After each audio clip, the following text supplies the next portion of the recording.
anybody from what you're advising in this episode is really, if somebody wants to start a business, they can do all this virtually online with LegalZoom, SunBiz if they're in Florida, and then IRS.gov. And SunBiz, you do it all yourself on there.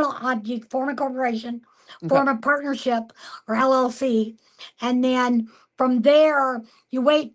Typically, it's running about a week to 10 days to get that EIN or to get that entity formation documents from the state. So the idea is once you get the name, you get the EIN at the IRS, then you go visit your local banker and you get both accounts set up because you're going to need an account in the C Corp because you're going to transfer money up to the C Corp so you can pay its bills.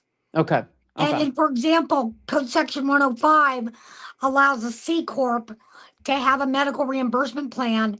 You don't take any haircuts on that medical reimbursement plan. And for example, by haircut, I mean, if you take that deduction on your 1040, assuming you can actually have a Schedule A, you only take 7%.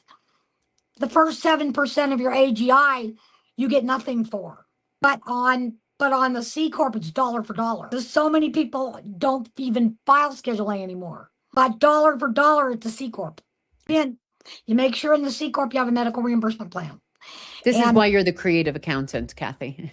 I feel like people are going to pause, take notes, do this, pause, rewind, and watch this episode again and again, especially if you're starting a business from scratch. But this is really good information for someone if they want to start a business and they want to be able to do it online and be able to do it very affordably.